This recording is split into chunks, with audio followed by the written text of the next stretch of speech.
Olá!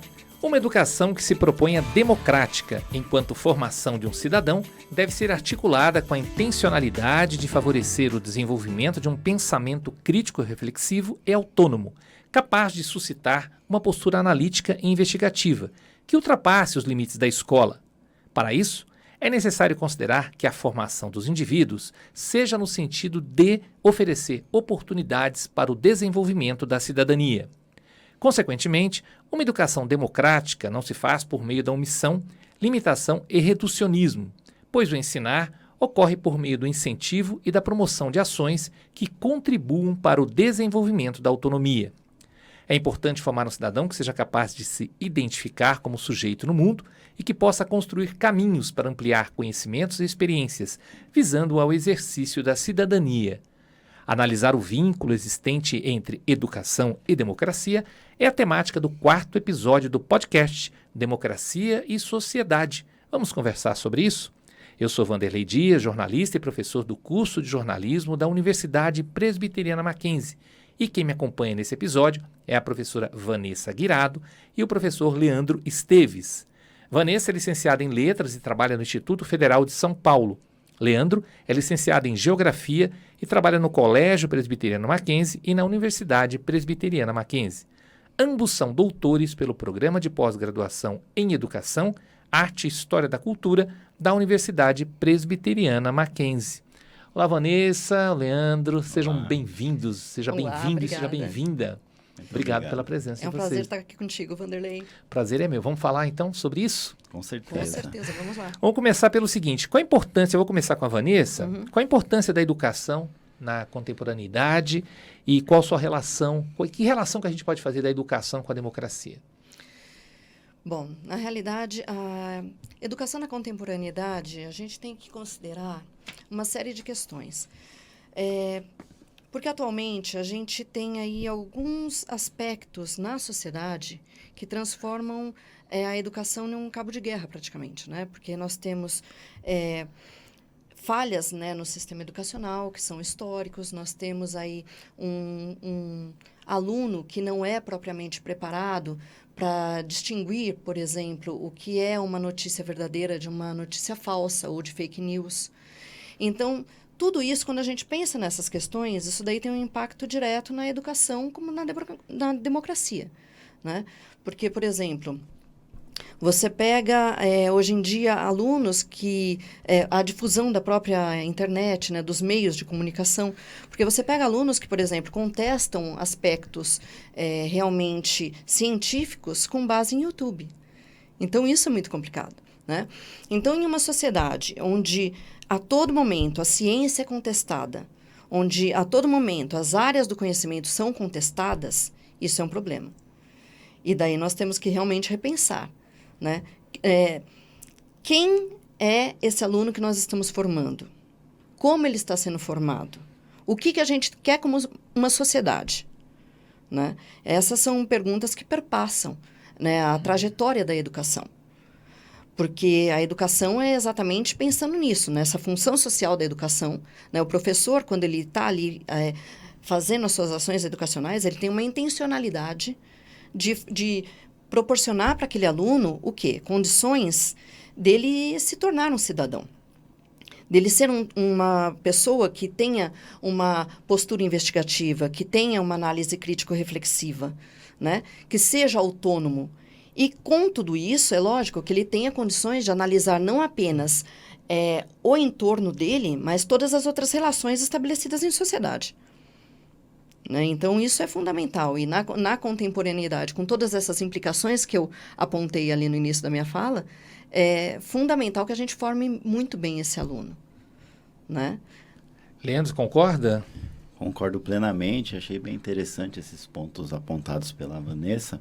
E só complementando, eu gostaria de destacar, respondendo essa pergunta, né, qual a importância da educação na contemporaneidade. Eu gostaria de recorrer à própria Constituição, né, que afirma esse direito da educação, seria um direito que visa o pleno desenvolvimento da pessoa, seu preparo para o exercício da cidadania e sua qualificação para o trabalho. E essa definição ela traz um elemento muito interessante, que é o papel da educação enquanto um direito individual e, ao mesmo tempo, um direito que tem uma influência muito grande sobre a dimensão social.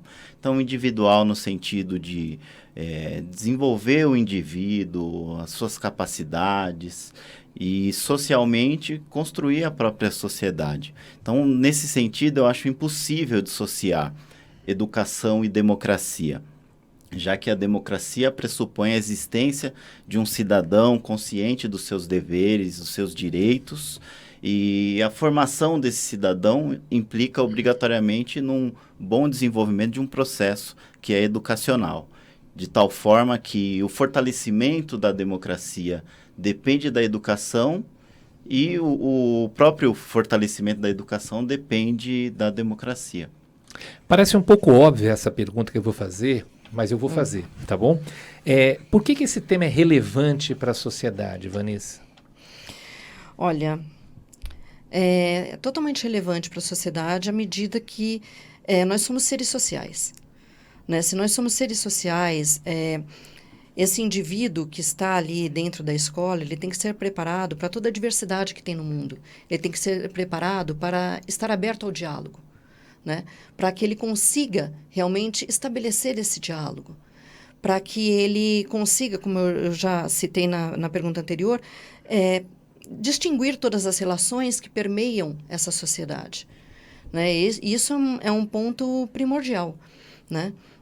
Ele saber realmente quem é ele no mundo, ele saber, como o Leandro falou, quais são os seus direitos, quais são as suas obrigações, porque isso, quando você está ciente de todas essas questões, eu acho que isso daí também contribui para que você proteja determinadas instâncias que estão presentes dentro de uma democracia. Né? Se você sabe qual é o papel, por exemplo, de um judiciário, você sabe qual é o papel, né, de um Estado, você sabe qual é o papel dessas instituições e a própria escola enquanto uma instituição, você tem como argumentar o porquê que aquela instância tem que ser mantida. Qual é a relevância dela na sociedade? E a escola em si, né, na realidade, ela extrapola a própria questão do conhecimento enquanto conhecimento acadêmico, vamos dizer assim. Porque ela estabelece realmente esses níveis de sociabilidade. Então, nesse ponto, ela é fundamental. Né? Porque você, de certa forma, vamos dizer assim, ela ensina realmente seres humanos a serem seres humanos, a ter a convivência com os seres humanos, a lidar com as mais variadas questões que estão presentes ali na vida dele no dia a dia. Né? Entre outras questões, é óbvio, mas eu acho que este é um papel da escola que ela vem aí desenvolvendo historicamente e que é de extrema relevância, né? Eu acho até incrível quando algumas pessoas contestam, né, a importância da escola. Ou contestam ou dizem, bom, mas esse tema não é para entrar em sala de aula, né? Isso é algo que você vai trazer fora. Você tem que trazer esse tema em sala de aula, independentemente da disciplina? Com certeza. Eu acredito que sim. Eu acho importante que na sala de aula exista esse debate sobre a dimensão política da educação. Não só a dimensão política, a dimensão cultural, a dimensão econômica, cultural. Então, isso, de certo modo, acaba colocando essa discussão entre educação e democracia numa posição central. Então, se a gente pensar uma coisa que a Vanessa tinha destacado ali, da educação como um campo de disputa, isso já destaca a importância de se discutir educação e democracia. Então, a defesa dos direitos hoje, a preocupação com os cortes que ameaçam toda a infraestrutura da educação nos dias atuais, nos diferentes segmentos. Então, acho que é imprescindível essa discussão. Tá? Essa discussão, às vezes ela não é um pouco tensa ou fica nesse dilema de se isso é para se falar ou não, porque a democracia muitas vezes ela está relacionada, ou a gente acaba relacionando-a com a questão política, e não é só isso? Então, mas Vanderlei, o que não é político na sociedade? Não, quando eu digo político partidário, né? Então ela Tá. acaba Ok. sendo mais intensa quando você tem momentos políticos, momentos eleitorais, por exemplo, né? E não no cotidiano, né? Então, mas, por exemplo, na questão da escola, eu vejo isso da seguinte forma. É lógico que nós temos grupos que estão no poder, e esses grupos, eles querem estabelecer o seu posicionamento político-ideológico. Né? Porque quando você pensa em discurso, por exemplo, todo discurso tem um posicionamento político-ideológico. Né? Toda a questão que a gente vá discutir, seja no cotidiano, seja inclusive dentro da escola, tem um posicionamento político-ideológico. Não existem questões neutras, propriamente dita. Só que a questão é que, por exemplo, uma escola democrática é uma escola que o quê? É uma escola que não impõe limites, porque o grande problema que eu vejo com você colocar aspectos políticos partidários em educação é exatamente você fazer limitações. Quando você começa a dizer, olha, esse tema dentro dessa questão aqui não pode ser discutido. Vamos pegar um que é muito falado, por exemplo, questão de gênero não pode ser discutida. Tá, mas o que você realmente entende por uma questão de gênero? Você entende uma luta histórica por igualdade, né? Para que homens e mulheres tenham as mesmas condições, né? Que seja aí igualitário? Ou você simplesmente está projetando alguma coisa que não existe como se fosse aquela discussão? Né? Porque muitas vezes o que a gente vê são pessoas falando de determinados assuntos sem ter realmente um conhecimento sobre aquele tema, né?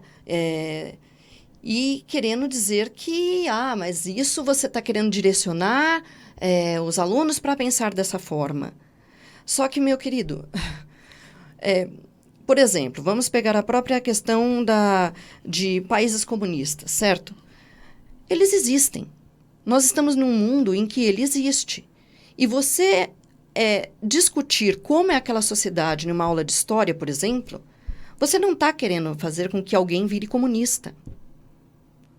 Certo? Você está apenas contextualizando. Olha, existe esse posicionamento. Você discutir Guerra Fria, você não está querendo que alguém seja partidário do capitalismo ou do comunismo.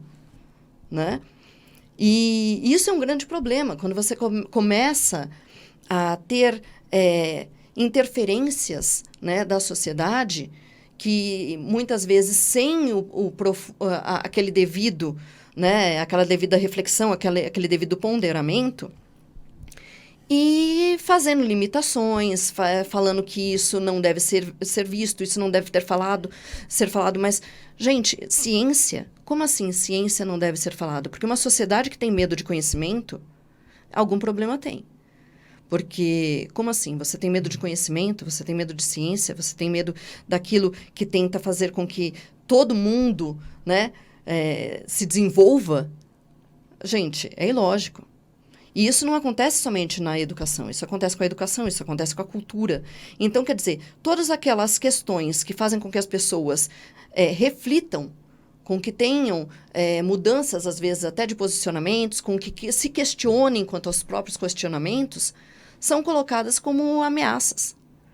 Então, se coisas que levam as pessoas a refletir são colocadas como ameaça, que sociedade é essa, gente? Em cima do que a Vanessa colocou, Leandro, você dá aula tanto para o colégio quanto para a universidade. Qual o papel que o professor tem nesse sentido de esclarecimento, né, de poder provocar essa discussão sem apresentar um determinado lado, por exemplo? Acho muito importante essa pergunta e complementando o que a Vanessa havia colocado. Primeiro, eu acho impossível uma educação, uma aula que seja apolítica, neutra. Eu não acredito que seja possível essa neutralidade e acredito que uma aula é repleta de escolhas que também são políticas. Agora, respondendo mais especificamente a sua pergunta, qual seria o papel do professor? Seria contemplar, por meio de um debate livre de ideias, uma pluralidade mais ampla possível, discutindo de modo investigativo, considerando o saber científico e outros saberes também. Então, ao longo desse processo, considerar a opinião dos alunos, a busca de diferentes fontes de informação, debater os problemas reais que existem no Brasil. Então, acredito que essa seja uma linha. E eu acho interessante uma frase do Paulo Freire que diz: não existe educação neutra, toda neutralidade afirmada é uma opção escondida. Então, eu questiono muitas vezes esses movimentos que querem de alguma forma controlar o que o professor aborda na sala de aula, porque muitas vezes eles estão limitando que determinados assuntos sejam debatidos. E no espaço da sala de aula e na educação como um todo, eu acho que a gente tem que combater questões que são muito graves na nossa sociedade, como as desigualdades, o racismo e muitas outras questões que estão aí colocadas. E são questões que você falou que têm relação com direitos humanos e podem entrar em qualquer disciplina, correto? Exatamente. Sim, com certeza. Tá. A democracia, ela se aprende na escola? É possível dizer isso? Sem dúvida. É o papel da escola ou ela se aprende na escola? Olha, a educação, ela tem uma função social. E essa função social é exatamente o quê? É o professor, em uma determinada intencionalidade, oferecer recursos para que esse aluno desenvolva tudo isso que o Leandro falou, entendeu? Que tenha uma postura investigativa, que seja crítico-reflexivo, que tenha autonomia, que ele saiba se questionar, que ele saiba questionar a sociedade, que ele saiba propor soluções para aquela sociedade. Ou seja, é uma pessoa que realmente tem uma postura cidadã. Então, se ele tem tudo isso, ele tem uma postura cidadã, isso só pode acontecer dentro de uma educação democrática, dentro de uma escola democrática. Porque se a escola não é democrática, né, ele não vai conseguir desenvolver tudo isso. Então... O conhecimento incomoda? Com certeza. Com certeza, Eu né? acho que sim. Com certeza.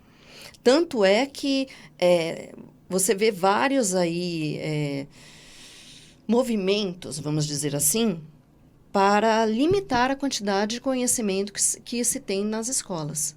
Inclusive movimentos com o aval do Estado, né? Onde eles tentam, por exemplo, eles prezam aquela educação que é direcionada para o mercado de trabalho. E aí, veja bem, não que nós tenhamos alguma coisa contra o mercado de trabalho. Todo mundo precisa ter um bom emprego para poder se sustentar, certo? Então, aquela educação que é direcionada para o mercado de trabalho é importante? É. Só que acontece que você formar um cidadão é muito mais do que você formar para o mercado de trabalho. Né? Aqueles conhecimentos para formar um cidadão, eles vão muito além. É aquilo que eu comentei lá anteriormente. A escola, ela tem, é lógico, aquele conhecimento acadêmico? Tem. Só que ela possibilita muitas outras vivências que extrapolam o conhecimento acadêmico. Né? E isso é fundamental, inclusive para manter a nossa sociedade, inclusive para se pensar em democracia. Porque se você é uma pessoa que você julga que você está aberta ao diálogo, que você está aberta a defender os direitos de todos, você é uma pessoa que, teoricamente, você é democrática, certo? Que você busca a democracia. Porque você está lutando para quê? Para que todos tenham condições iguais. E eu acho que isso seria o ideal de sociedade. Né? Se algum dia a gente vai conseguir chegar nisso, eu não sei. Mas, com certeza, para chegar nisso, a gente tem que passar pela educação. A gente está falando em escola, quando a gente fala em escola, a gente está falando geral. Sim. Né? Essa pessoa que vem ainda no ensino fundamental, no ensino médio, digamos assim, uma pessoa que está lá na universidade, talvez esses assuntos sejam mais fáceis de discutir do que discutir com alunos do ensino fundamental do que do ensino médio, já que você está nos dois?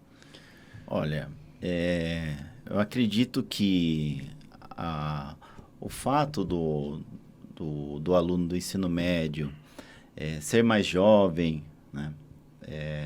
Então tem aí uma diferença, né? Então demanda uma outra abordagem em relação aos conhecimentos mesmo. Agora, ainda seguindo aí no raciocínio da Vanessa, eu acho que a escola, para esse jovem do ensino médio, é um momento em que ele vive também uma série de processos que são, de certo modo, democráticos. Então, ele não aprende só a democracia enquanto um conhecimento sobre como funciona um sistema político, mas ele tem que lidar com a questão das escolhas, das decisões, né, sobre a própria vida, sobre o próprio cotidiano escolar, né, a própria organização coletiva. Então, essas vivências escolares também acredito serem repletas de aprendizagens de um processo democrático. Daí a importância da escola não só como um espaço de transmissão de conhecimento, como muitos querem que seja um espaço de transmissão de conhecimento neutro, mas a importância do espaço social, de toda a sociabilidade que envolve a vida na escola, né? Toda a vida entre os alunos, entre eles aprendem muito também, não só com o professor, mas essas experiências também. Durante, a gente vê 2 anos de pandemia, que a gente teve um distanciamento social, ou seja, o aluno não esteve presente, não pôde conviver com seus colegas, com os seus professores. Pelo que eu entendi, já está provado, né, que isso foi prejudicial. Isso mostra a importância do local, da escola, não só como um ensinamento, mas do local de convivência, por exemplo, para os defensores de um ensino familiar, um ensino caseiro, por exemplo?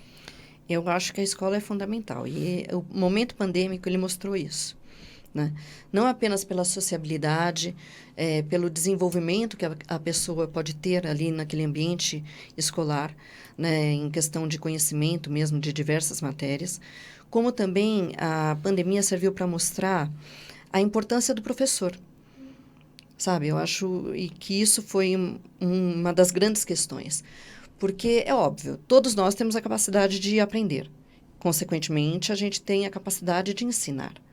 Só que a gente vê muitas famílias, até às vezes quando a gente tem reuniões, né, com elas, questionando os professores e achando que, mas eu posso fazer isso que você faz. Não, não é bem assim. A informação está disponível na internet, por exemplo. Sim, ela está.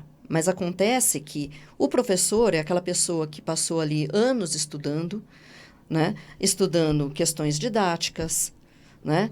Questões pedagógicas. Ele vai aperfeiçoando a forma de falar. Ele faz transposições linguísticas para que a linguagem seja adequada a todas as classes que ele atua. Então, ele faz uma série de experiências, digamos assim, porque uma coisa que funciona com uma turma não funciona com a outra. Então, ele vai, à medida que vai tendo o processo, ele vai fazendo interferências, ele vai modificando, ele vai acrescentando questões, ele analisa como que é a turma para exatamente adequar exemplos que sejam mais propícios para aquela turma. E isso... o momento da pandemia mostrou. E ele mostrou também o quanto esses professores são dedicados às suas turmas, porque a gente viu professores fazendo de tudo, literalmente, para conseguir passar esse conhecimento. E eu acho que o momento pandêmico ele também mostrou uma outra questão. A gente via muito antes da pandemia alguns teóricos, né? Discutindo que, como seria melhor tudo ser colocado em EAD. Não estou querendo discutir se o EAD é bom ou não, mas em algumas idades isso não é viável. E a gente via discussões sendo feitas, por exemplo, para ensino fundamental. E isso, para mim, é um absurdo. Por quê? Porque aquela criança, exatamente, ela está naquele momento de início de sociabilização. Então, ela precisa estar naquele ambiente, falando com outras crianças, interagindo com outras crianças, tendo essas experiências, e estando com uma pessoa que sabe realmente como alfabetizá-la, né? Como iniciá-la aí nessa jornada, né, de estudos. Isso é fundamental, né, que tenha realmente esse profissional. Então, eu acho que esse momento de pandemia, é óbvio, nós tivemos aí uma série de dados que comprovam perda educacional e tudo mais, mas teve aí essa outra contrapartida, entendeu? De mostrar a importância do professor. Porque você vê, por exemplo, quando a gente pega outros movimentos grevistas, né, que reivindicam salário, que, nossa, para a cidade, todo mundo exige que, não, governador, seja lá, né, União, resolva logo essa questão, porque eles não podem ficar parados. Quer dizer, professor parou, tem universidades que ficaram paradas 1 ano. E você não vê ninguém fazer nada. Por quê? Porque no Brasil, infelizmente, existe aí uma tendência de achar que a educação é uma profissão de segunda linha. Só que se não tivesse aquele professor desde o início te ensinando as coisas, talvez você não soubesse nem ler e escrever. De forma geral, Leandro, você acha que a educação é um ato político? Podemos dizer isso? Com certeza, eu acredito que sim, e isso me lembra uma frase do Paulo Freire que diz: professores e alunos devem estar cientes das políticas que cercam a educação. A forma como os alunos são ensinados e o que lhes é ensinado serve a uma agenda política. Então, a partir dessa ideia, eu acredito, e retomando algo que eu já havia falado, né, a educação é um processo social. É um processo social que tem um componente político muito forte, além de ser também social, econômico e cultural. Então, a educação, enquanto um direito fundamental, produz fortes efeitos sobre uma sociedade, como também a ausência ou os problemas relacionados à educação também agravam problemas que a gente já vive. E só para retomar essa questão da pandemia, que eu acho que tem a ver com essas questões políticas, a pandemia deixou evidente a importância de um sistema educacional eficiente, resiliente, visto que a educação do Brasil já convivia com uma série de problemas e esses problemas foram escancarados com a pandemia. E certamente a gente ainda está estudando para entender o impacto que a pandemia tem sobre a educação. E o que a gente já vê dos dados que já existem é que muitos alunos deixaram a escola, há uma redução do número de matrículas, por exemplo, no ensino médio. Aí você diz geral. Isso. Tanto no ensino particular como no ensino público. Mas principalmente na educação pública, né? Porque, de certo modo, a desigualdade se aprofundou entre os dois sistemas, né?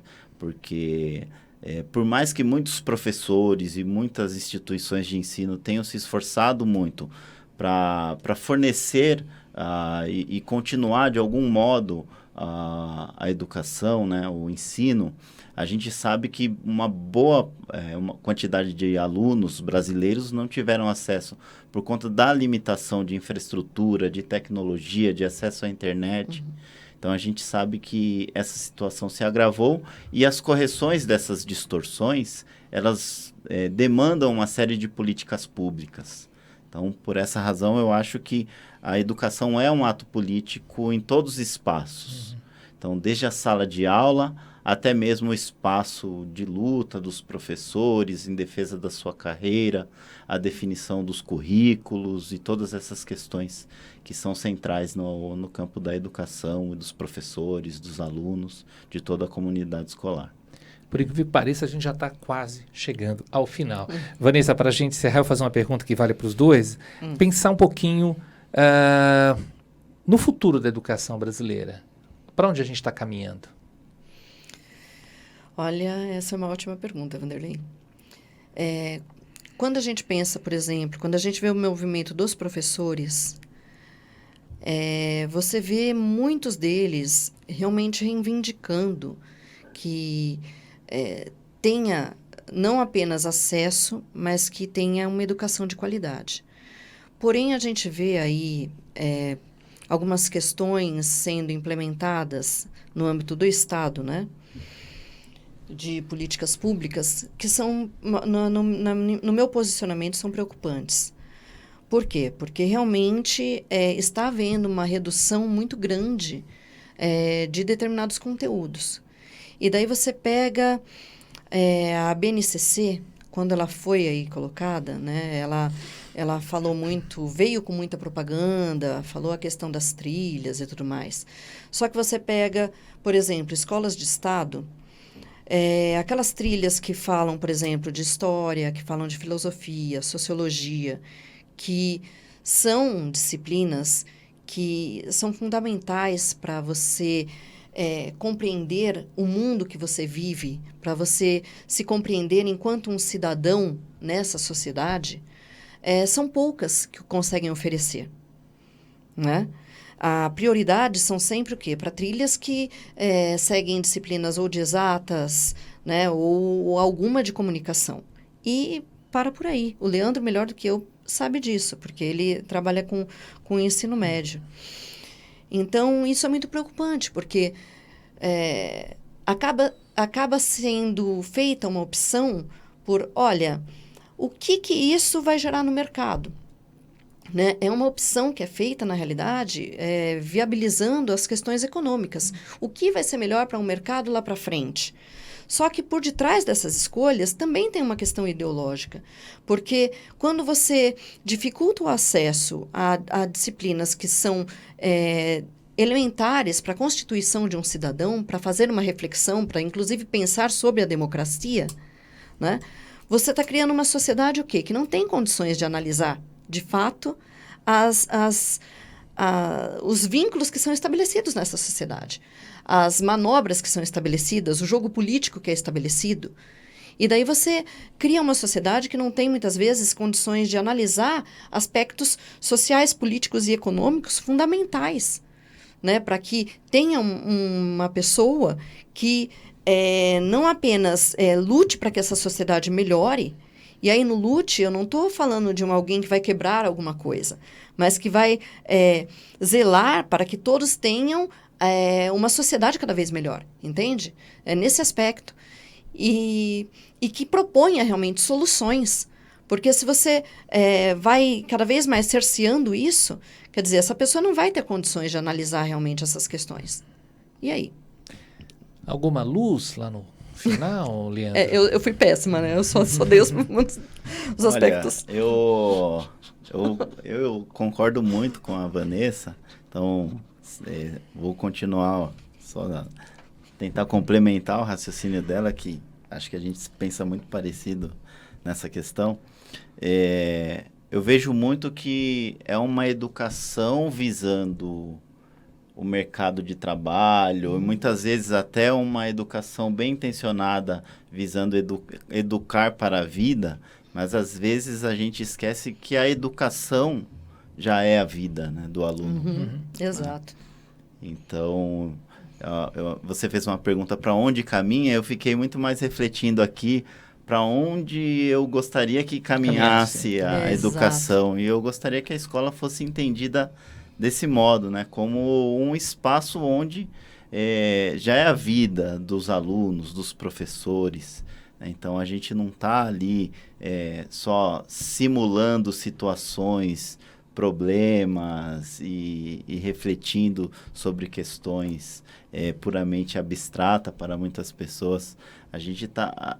Aquele cotidiano é a nossa realidade. Né? Então, os processos que estão acontecendo ali são processos sociais que têm uma importância muito grande. E eu gostaria que essa importância fosse dada. Acho que, de certo modo, foi o que a Vanessa colocou também aí. De certa maneira, o que a gente está fazendo aqui acaba colaborando, espero, com isso tudo. Com certeza. Né? É o que a gente espera também. Leandro e Vanessa, obrigado pela participação nesse episódio de Democracia e Sociedade. Vamos conversar sobre isso, que fica por aqui. A gente se vê, a gente se ouve no próximo episódio. Até lá.